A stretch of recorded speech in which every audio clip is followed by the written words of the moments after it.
Olá, meus amores, voltamos aqui para mais um conteúdo nosso, material 4.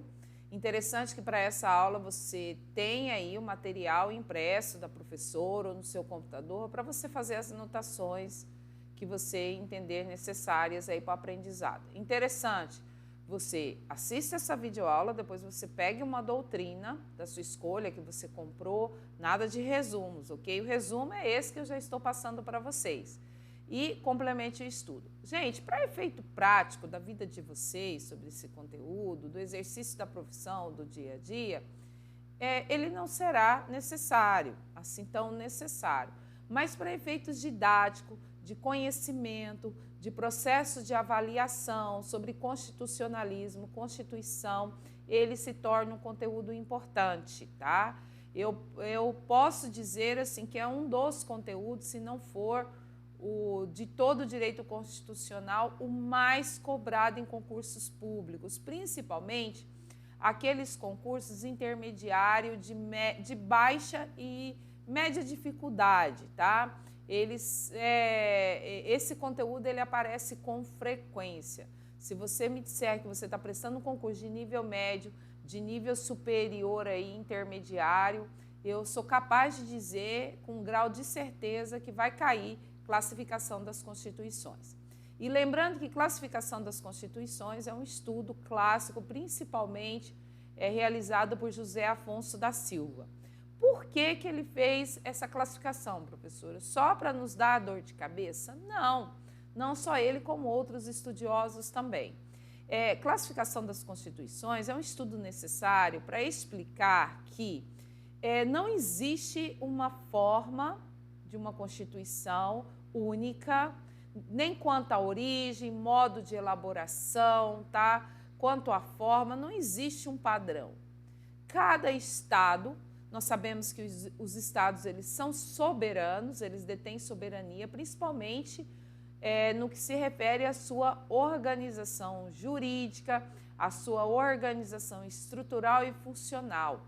Então, cada estado vai ter sua particularidade quanto à sua Constituição.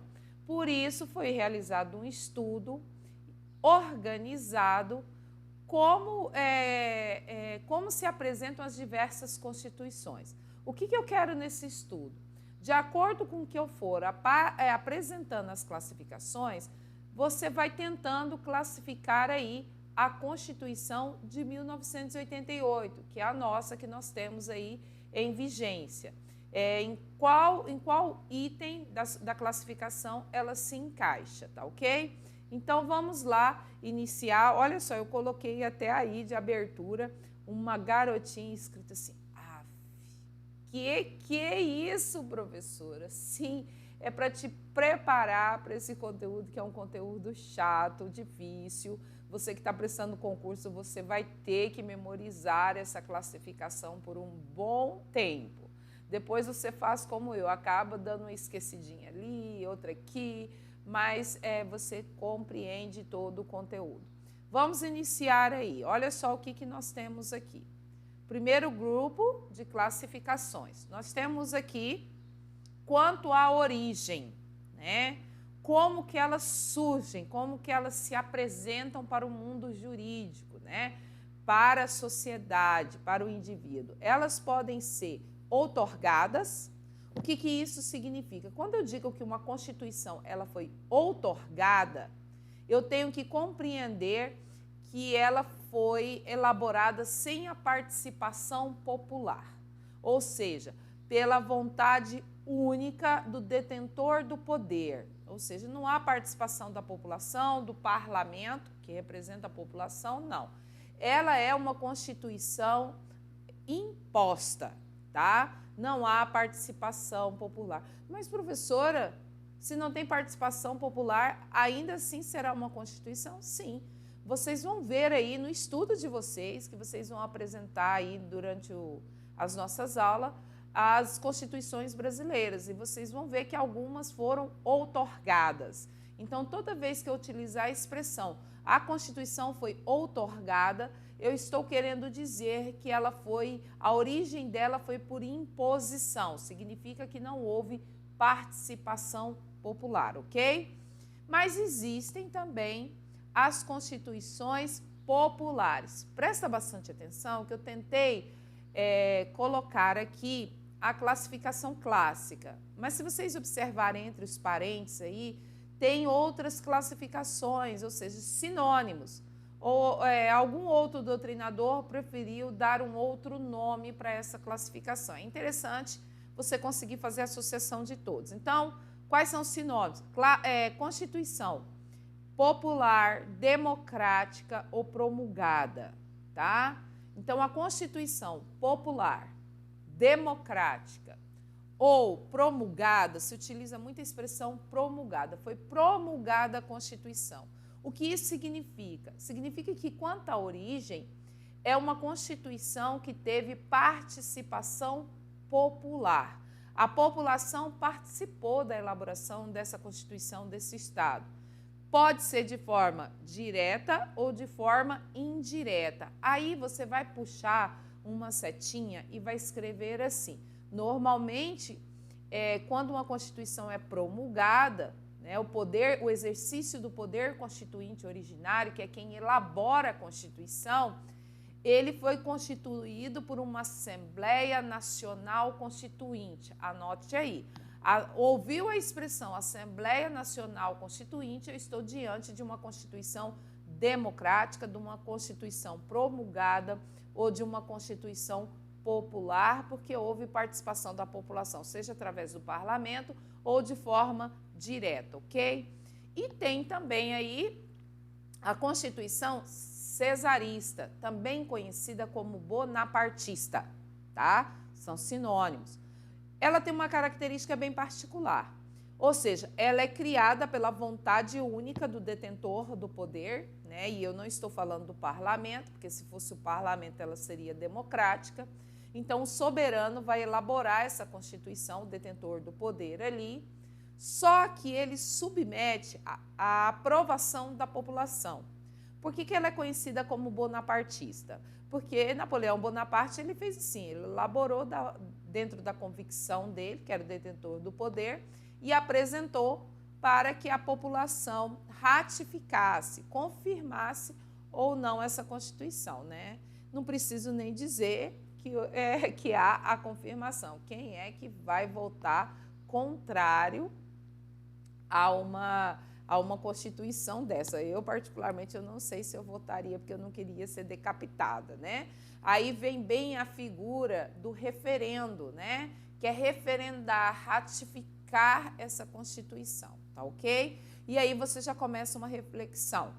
A nossa Constituição Federal, você acha, nossa Constituição Federal de 1988, quanto à origem, como nós podemos classificá-la? Já pensou aí, rapidinho? Então, se você diz que a nossa Constituição Federal de 1988 é uma Constituição promulgada ou democrática ou popular, você está correto, porque ela foi constituída por uma Assembleia Nacional Constituinte, cujo presidente, na época, foi o parlamentar Ulisses Guimarães, tá ok? Então, você anote aí. Vocês que estão fazendo o estudo das constituições brasileiras, se vocês quiserem fazer a classificação dela, apresentar algumas questões, fiquem bastante à vontade, tá? Se quiser citar uma questão ou outra, não precisa classificar todas, são sugestões aí do que vocês podem apresentar no trabalho de vocês. Agora, quanto à origem, eu já sei, professor, ela pode surgir pela vontade do detentor do poder sem a participação popular e ela pode surgir com a participação popular. Agora, quanto à forma, como ela se apresenta, né? Elas podem ser escritas e não escritas. Também tem uma expressão muito peculiar para as escritas, instrumentais.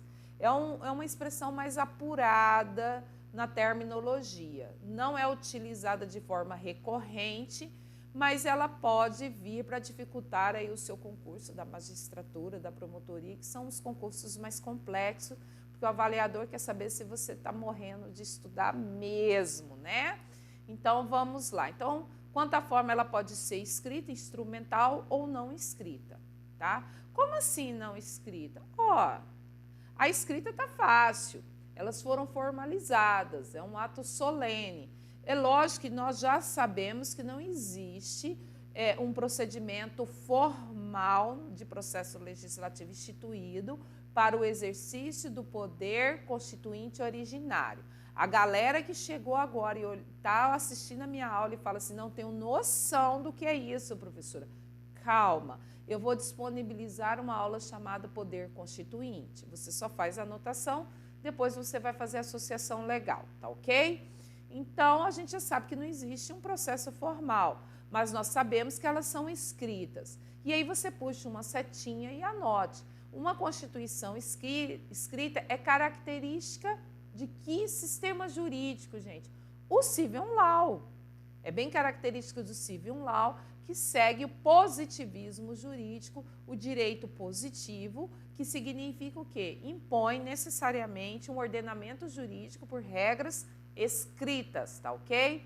Agora, as não escritas, elas seguem bem qual sistema? Sistema Common Law, que são as consuetudinárias, as costumeiras. São aquelas constituições que a forma dela tem muito a ver com o seu modo de elaboração, que eu já vou falar adiante. Ela é um produto histórico, tá? Ela é um produto histórico. Isso não quer dizer que ela não tenha partes escritas. Sim, ela tem partes escritas, né?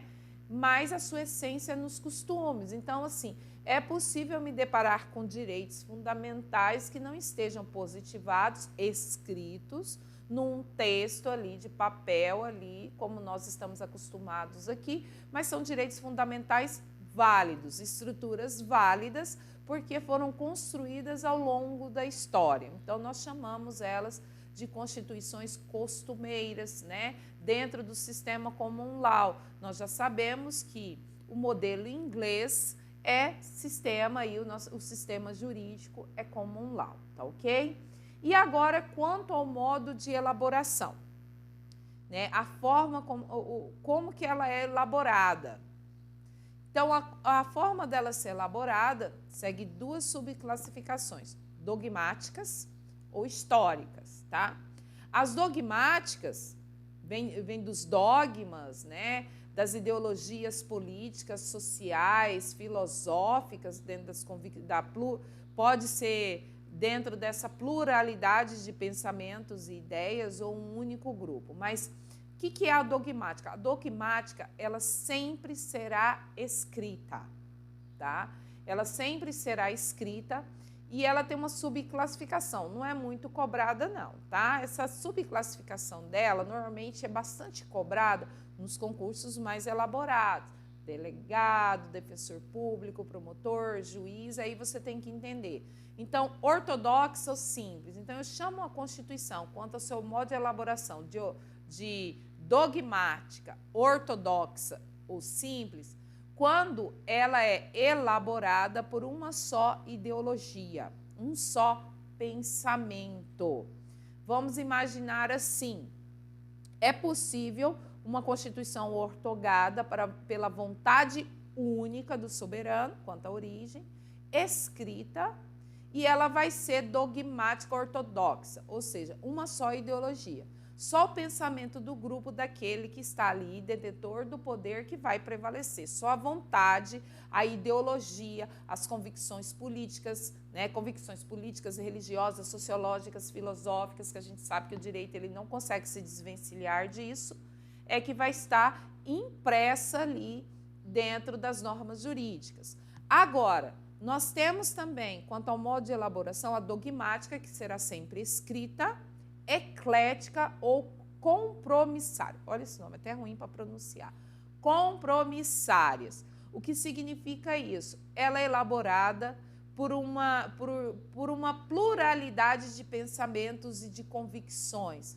Ela é bem peculiar, meus amores, das constituições promulgadas, as populares, em que os parlamentares, o povo participa de forma direta e indireta, tá ok? Agora, uma característica interessante da dogmática, e você anote aí, é que normalmente as dogmáticas, as escritas, elas se originam de rupturas políticas e sociais e etc.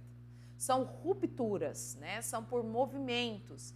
Então, quando nós temos, assim, numa sociedade juridicamente organizada, rupturas abruptas, né? Seja de convicções políticas, ou seja, eu saio de uma convicção de um governo ali, de pensamento mais de esquerda e entra para um governo de pensamento de direita, ou ao contrário, ou sobre pensamento sociológico, ou seja, tem rupturas de governo, rupturas na sociedade, ela vem de movimentos revolucionários. Então, normalmente, as dogmáticas, seja ortodoxa ou eclética, ela vem dessa ruptura. E nós temos também a histórica, tá? A histórica, como o próprio nome diz, o modo de elaboração dela segue a linha histórica, ou seja, é uma forma de elaboração mais lenta. Significa que as normas que estão ali estão sendo construídas ao longo da história. Tá? Ao longo da história, elas estão sendo formatadas, estão sendo construídas. Então, é uma lenta formação histórica. Tem uma tradição ali do direito, que é bem o sistema common law. Tá?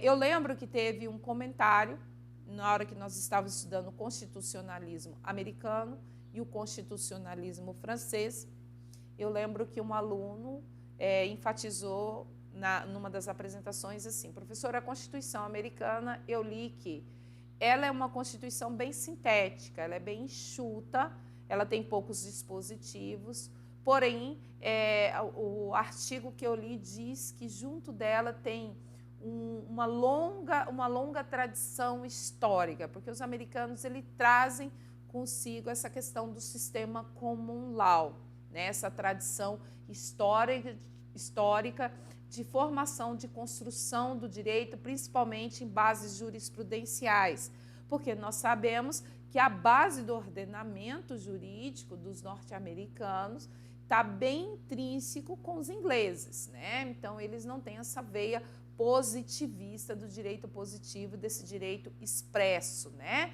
Desse direito escrito. Beleza, dito isso, até aqui, o que nós podemos dizer? A nossa Constituição Federal, quanto à forma, está claro que é escrita, nós somos positivistas. E quanto ao modo de elaboração, nós diríamos que a Constituição de 1988 é dogmática histórica. Gente, está mais do que na cara que, se pensar um pouquinho, ela é histórica. Nós tivemos várias Constituições. Então, um Estado que tem muitas Constituições já está evidenciando aqui que é um Estado que passa por várias rupturas políticas, sociológicas, ideológicas, filosóficas, e coloca aí vários segmentos da ciência aí. Então, está claro que a nossa Constituição de 1988 ela é dogmática, porque ela é sempre escrita e se origina de rupturas. Por que você afirma tanto isso? Porque são nas rupturas, né, nos pensamentos diferentes, que a gente busca firmar um direito através de um documento escrito, porque não tem tradição. Eu quero romper com o passado, né? Agora, a Constituição Federal, tudo bem, ela é dogmática, professor, mas será que ela é ortodoxa ou ela é eclética? Bem, a nossa Constituição de 1988 é eclética, porque foi uma Assembleia Nacional Constituinte, diversos parlamentares aí, tá ok? Agora nós já estamos com 18 minutos de apresentação, vamos para mais uma aqui, mais uma classificação, dá para continuar. Quanto ao conteúdo dela, agora eu estou interessada ao conteúdo, como que eu classifico essa Constituição. Vocês já viram um pouquinho dessa matéria aqui, quando eu falei sobre o sentido de Constituição. Então, quanto ao conteúdo, nós podemos classificar uma Constituição entre formal e material, tá? Quanto ao conteúdo, eu levo em consideração que, no aspecto formal, só vai levar em consideração o processo de elaboração da norma, tá? Se a norma foi elaborada e passou por um processo formal, solene, eu digo que aquele conteúdo é um conteúdo constitucional. Não importa o que está dentro desse conteúdo, não importa o assunto que foi tratado, no aspecto formal, torna-se irrelevante eu analisar o conteúdo em si, a importância desse conteúdo. O que importa é o processo solene pelo qual ele passou. Se eu estou falando do poder constituinte originário, ou seja, aquele que faz nascer uma nova Constituição, e eu digo que foi aprovado por uma Assembleia Nacional Constituinte, que seja outorgada, mas dentro da sua forma escrita ali, está dizendo que ali é uma Constituição Federal, não importa o conteúdo. Todo o conteúdo vai ter relevância constitucional. Se eu estou falando do poder constituinte, né, derivado, o que é isso? É aquele que deriva do poder constituinte originário. Mais uma vez, você que está chegando agora, que não está entendendo essas nomenclaturas, você vai assistir uma aula chamada Poder Constituinte, que eu vou disponibilizar e você vai entender melhor. Se eu tenho um processo, por exemplo, uma proposta de emenda constitucional que tramitou dentro daquilo que está previsto na Constituição, ela foi aprovada e esse texto alterou a Constituição Federal vigente, e eu olho para o conteúdo e eu faço assim, misericórdia, por que isso está aqui na Constituição? Não precisaria estar aqui. Não importa o conteúdo. Não importa se esse conteúdo fala de direitos fundamentais, de estrutura, de organização do Estado, ou de algo que eu entendo que é insignificante, tá? Dada a magnitude de uma Constituição para estar lá no topo da hierarquia das normas. Vai ser chamado de Constituição, de texto constitucional, porque nessa classificação leva-se em consideração somente a forma de produção. Agora, existe também aqueles que levam em consideração o conteúdo. Não importa o procedimento pelo qual passou, não importa sequer se teve procedimento formal, porque, por exemplo, as costumeiras, as consuetudinárias, as constituições históricas, as constituições não escritas, elas possuem direitos fundamentais que não passaram por um processo formal, passaram por uma construção histórica de reconhecimento. Então, para essa classificação, o que importa é o conteúdo. Vamos imaginar que, se fosse aplicado no Brasil, vamos imaginar, a Constituição está lá no topo. Se o que importasse para a gente fosse só o conteúdo. Vamos imaginar que tem uma lei ordinária, não é nenhuma Constituição, uma lei ordinária que tramitou pelo Congresso, que fala de alguns direitos à saúde.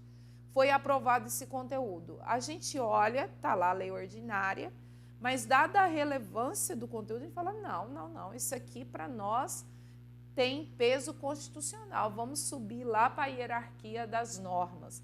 Então, essa lei que ela vai fazer parte do bloco de normas constitucionais, eu vou colocar ela lá no topo, porque para esse grupo aqui não importa a forma, e sim um conteúdo.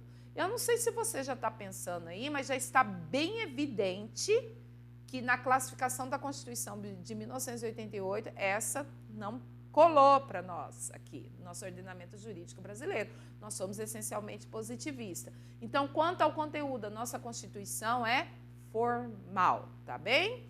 Tá ok? Então, fica aí essa dica. Estabilidade. O que é estabilidade? A estabilidade da Constituição, o processo de alteração dela, tá? Como que é? Tudo bem, essa Constituição ela já existe, mas como é que está a estabilidade dela? Então, a estabilidade dela vai ser rígida, flexível e semirrígida.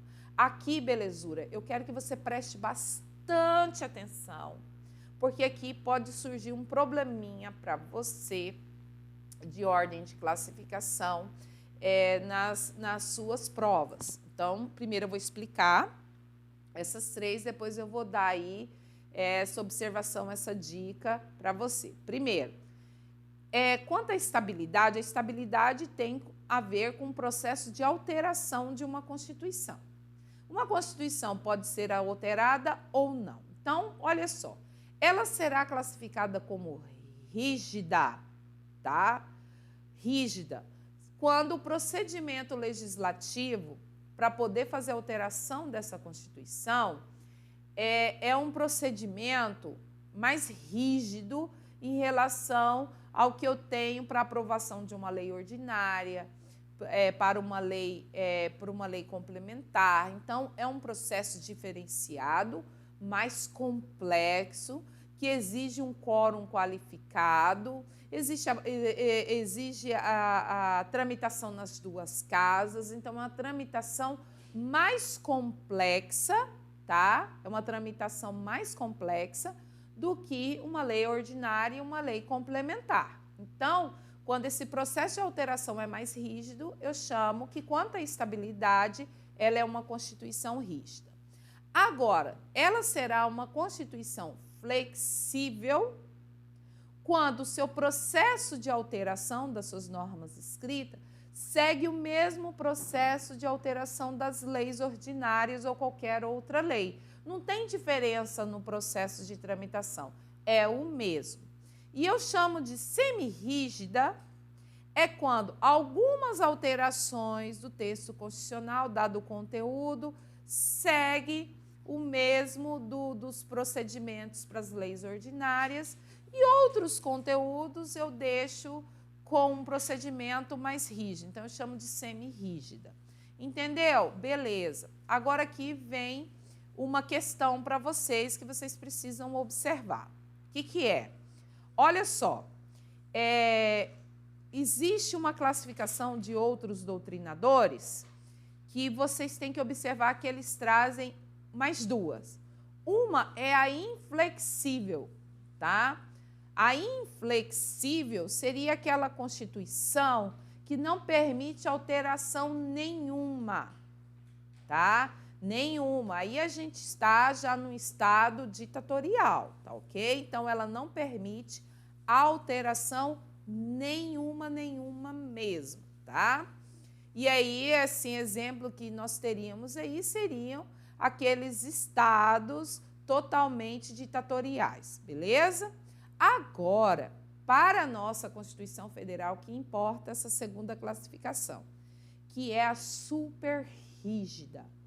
Então, alguns doutrinadores, ao lado dessas três classificações clássicas, eles trazem a superrígida.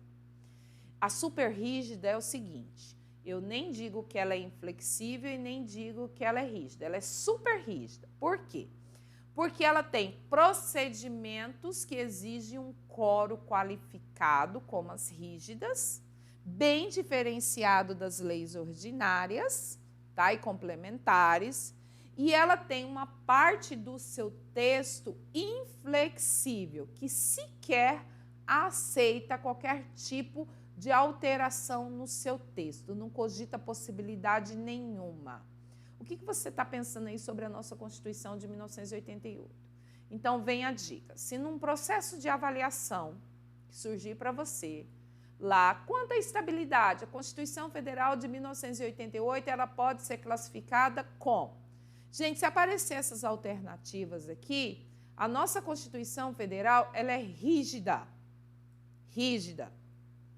Agora, se aparecer para você, na sua questão, ao lado de rígida, flexível, semi-rígida, aparecer super rígida, marque super rígida.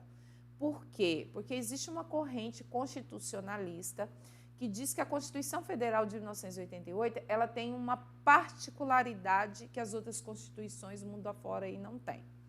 Ou seja, ela tem parte do seu texto, todo o seu texto, qualquer texto da Constituição Federal, não importa o conteúdo, para que seja alterado, exige um quórum qualificado. Mas existe uma parte do texto da Constituição Federal que eu não posso dizer que é rígido, é super rígido, é inflexível, que não permite alteração. Eu até concordo com essa corrente, que são as cláusulas pétreas, artigo 60, parágrafo 4º, que não permite nenhum tipo de alteração. Entendeu aí? Certinho? Anotou tudinho? Se não anotou, pare a gravação, volte. Na hora que eu comece a explicar a estabilidade, faça essa anotação. Que é bem provável que nos concursos mais elaborados cai essa classificação para você, porque ela tem uma divergênciazinha aí, tá? E aqui nós temos a continuidade das classificações, mas eu vou dar uma pausa nessa aula, que ela já está chegando a 30 minutos, e aí a gente vai para a parte 2 e eu vou iniciar exatamente desse ponto aqui, tá bom? Beijão e é só dar um clique aí na segunda aula.